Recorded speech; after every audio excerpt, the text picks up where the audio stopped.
आज दो महत्वपूर्ण केसेस ले रहे हैं। पहला है, सुप्रीम कोर्ट ने कहा कि यदि इन्वेस्टिगेटिंग एजेंसी के द्वारा किसी ऐसी भाषा में चार्जशीट पेश की जाती है जिसे अभियुक्त नहीं जानता है, तो उस स्थिति में कोर्ट के पास सदैव यह अधिकार होगा कि प्रोसिक्यूशन को आरोपी के लिए ट्रांसलेटेड कॉपी की व्यवस्था करवाने का निर्देश दे।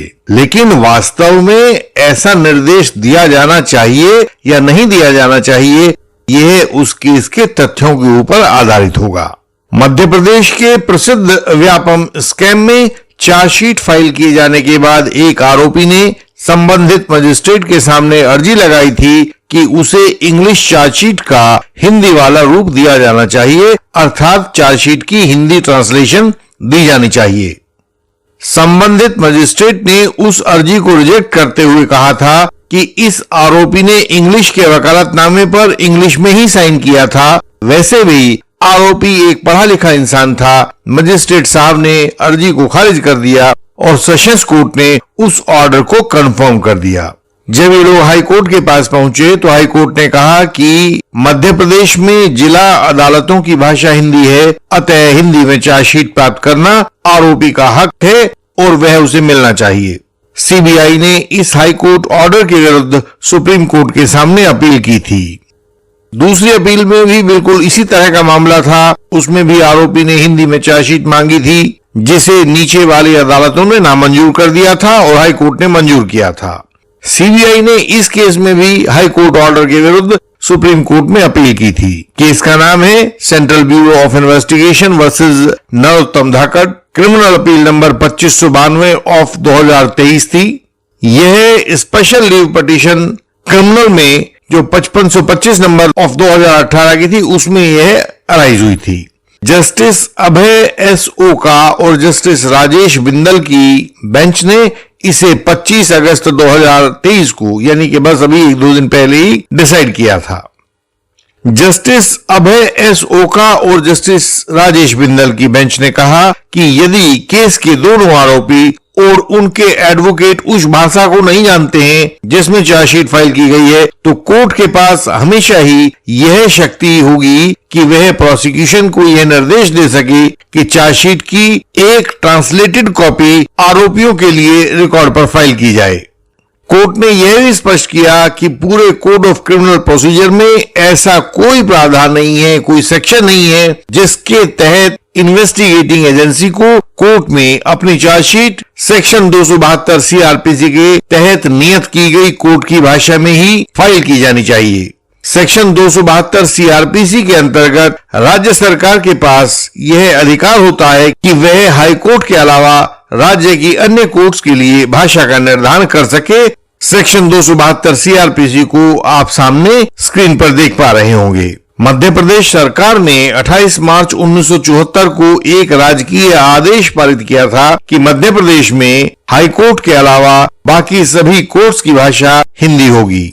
इस केस पर विचार करते हुए सुप्रीम कोर्ट ने सेक्शंस 173, 207, 211 का भाग 6, 215, 228, 272, 279, 281, 354, 461, एक तरह से देखा जाए तो पूरा का पूरा सीआरपीसी लगभग उन्होंने खंगाल दिया था, इनका अध्ययन किया था और ये कहा कि पूरे सीआरपीसी के अंदर कहीं भी यह नहीं लिखा हुआ है कि इन्वेस्टिगेटिंग एजेंसी किस भाषा में चार्जशीट फाइल करे। उन्होंने कहा कि व्यापम स्कैम में एक ऐसी परीक्षा का मामला था जिसमें अंग्रेजी का ज्ञान अनिवार्य था। पता चला है कि एडवोकेट्स का भी जो इस केस में आरोपियों के लिए पेश हो रहे थे, उनका भी इंग्लिश का ज्ञान काफी ऊंचा था। ऐसे में इंग्लिश में दी गई चार्जशीट को इनकार करना और जबरदस्ती केवल कार्य को बढ़ाने के लिए हिंदी चार्जशीट की मांग करना आरोपियों के द्वारा एक ऐसा कार्य है जो कोर्ट के सामान्य कार्यों में रुकावट पैदा करता है।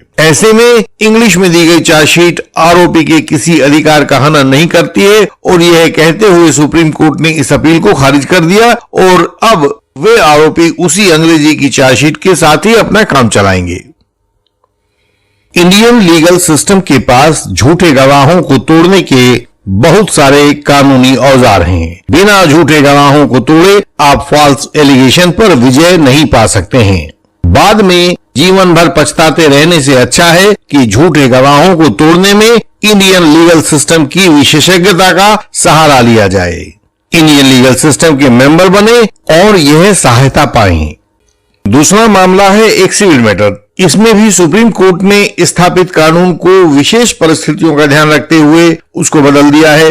दिल्ली में रहने वाले घनश्याम ने अपना घर H768 JJ colony Shakarpur Delhi को बेचना चाहते थे वो, और योगेंद्र राठी उसको खरीदना चाहते थे। घनश्याम ने योगेंद्र के पक्ष में एक वसीयत, जिसको हम बिल कहते हैं, एक एग्रीमेंट टू सेल ATS कहा जा सकता है, और कुछ दूसरे कागज जैसे GPA वगैरह लिखकर यह घर योगेंद्र राठी के नाम में कर दिया था। उन्होंने खरीदार योगेंद्र से पूरे पैसे लेकर उसको रसीद भी दे दी थी और मकान का पोजेशन लेटर भी योगेंद्र के पक्ष में लिखकर सारा पोजेशन मकान का उसको दे दिया था। योगेंद्र ने 3 महीने के लिए घनश्याम से नीचे रहने के लिए एक जगह मांगी तो उसे ग्राउंड फ्लोर पर और फर्स्ट फ्लोर के एक कमरे में 3 महीने के लिए रुकने की इजाजत दे दी गई। आमतौर से यही होता है कि मकान खरीद बेच के बाद पुराना मालिक यही कहता है कि अभी मकान ढूंढने में टाइम लगेगा तो मुझे कुछ दिन के लिए यहाँ अपने यहाँ लाइसेंस ही रख लीजिए, तो इसने भी रख लिया।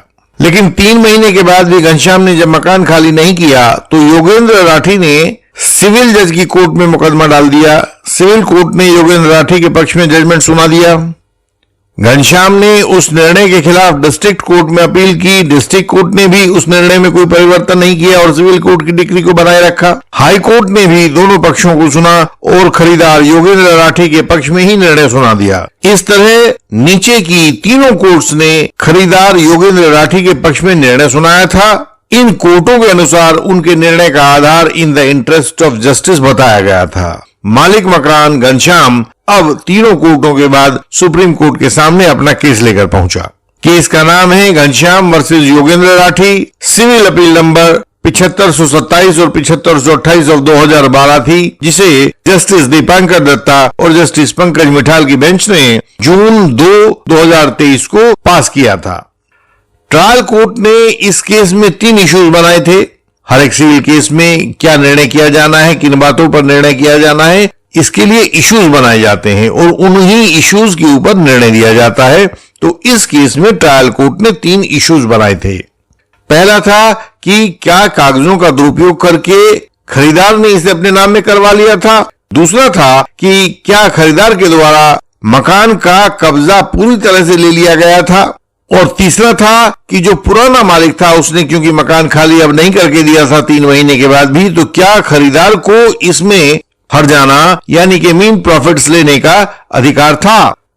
ट्रायल कोर्ट के निर्णय के अनुसार कहीं भी डॉक्यूमेंट्स में कोई धोखाधड़ी, फोर्जरी वगैरह साबित होती हुई दिखाई नहीं दे रही थी। वसीयतनामा, विल तथा एग्रीमेंट टू सेल के आधार पर मकान के ऊपर खरीदार अपना अधिकार साबित कर चुका था। पूरी पेमेंट किए जाने को भी साबित किया जा चुका था।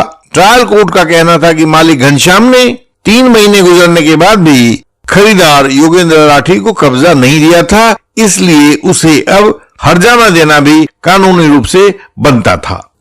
इस केस को डिसाइड करते हुए सुप्रीम कोर्ट ने कहा कि हमारा एक पुराना निर्णय है, स्थापित कानून है Suraj lamp and industries private limited versus state of Haryana 2009-7 SCC 363। उसमें सुप्रीम कोर्ट ने यही कहा था कि कच्चे कागजों के ऊपर, विल के, एग्रीमेंट टू सेल के और GPA वगैरह के ऊपर जो खरीदे बेचे जाने वाले मकान हैं, जमीन जायदाद हैं, इमूवेबल प्रॉपर्टी है, वो सब गैर कानूनी है और उसके आधार पे कोई भी इमूवेबल प्रॉपर्टी बेची नहीं जा सकेगी। इसके लिए एक रजिस्टर्ड बैनामा किया जाना, जिसको हम रजिस्टर्ड सेल डीड कहते हैं, किया जाना जरूरी होगा। परंतु इस वर्तमान केस में हालात कुछ अलग हैं। यहाँ अपेलेंट, जो कि पुराना मकान मालिक भी है, वह पूरा पैसा लेकर रेस्पोंडेंट खरीदार को कागजों पर कब्जा दे चुका था, लेकिन वह वास्तव में अब इस मकान को खाली नहीं कर रहा था, जबकि कानून के अनुसार वह इस मकान का मालिक अब नहीं रहा था। सुप्रीम कोर्ट ने कहा कि हालांकि वसीयतनामा और एग्रीमेंट टू सेल के आधार पर खरीदार का कोई कानूनी हक नहीं बन जाता है, लेकिन यहाँ मालिक घनश्याम ने पूरा पैसा लेकर भी खरीदार योगेंद्र राठी को पोजेशन लेटर तो दे दिया, लेकिन वह इस प्रॉपर्टी का पूरा कब्जा नहीं दे रहा है, जबकि कागजों का कब्जा धारक खरीदार है। ऐसे में उस खरीदार के कब्जे को डिस्टर्ब नहीं किया जा सकता है। मालिक घनश्याम अब मालिक के रूप में उस मकान में नहीं बैठ सकता है। उसे 3 महीने के लिए उसमें एक लाइसेंसी के रूप में रहने की इजाजत दी गई थी। 3 महीने गुजर चुके हैं और उसको अब वह मकान खाली करना होगा। अब उसे खरीदार को यह मकान सौंपना ही होगा। यह कहते हुए सुप्रीम कोर्ट ने सबसे अंत में पूरी तरह से इस केस को, जो नीचे की 3 कोर्टों ने खारिज किया था, चौथी कोर्ट ने भी खारिज करते हुए अब खरीदार के पक्ष में अपना निर्णय दे दिया था। जिन एडवोकेट्स को अपने केसेस में मुश्किलें आ रही हो, क्रॉस ना बन पा रहा हो, पता नहीं हो कि क्या एप्लीकेशन लगाई जाए, किस स्टेज पर क्या क्या किया जाए, ताकि विजयश्री आपको ही चुने, तो हमसे परामर्श कर सकते हैं। इस चैनल की हर एक वीडियो में सब कानूनी मुश्किलों से बचने के रास्ते सुझाए गए हैं, एडवोकेसी के बेहतरीन गुर बताए गए हैं, वकालत के दांव पेच सिखाए गए हैं। यह जानकारी हमारी वेबसाइट indianlegalsystem.org पर आपकी सरल भाषा में दी गई है। आप उसे पढ़ें और जानकारी प्राप्त करें। हमसे जानने, मिलने, पूछने के लिए व्हाट्सएप मैसेज करें, ताकि वहां से आगे की राह खुल सके।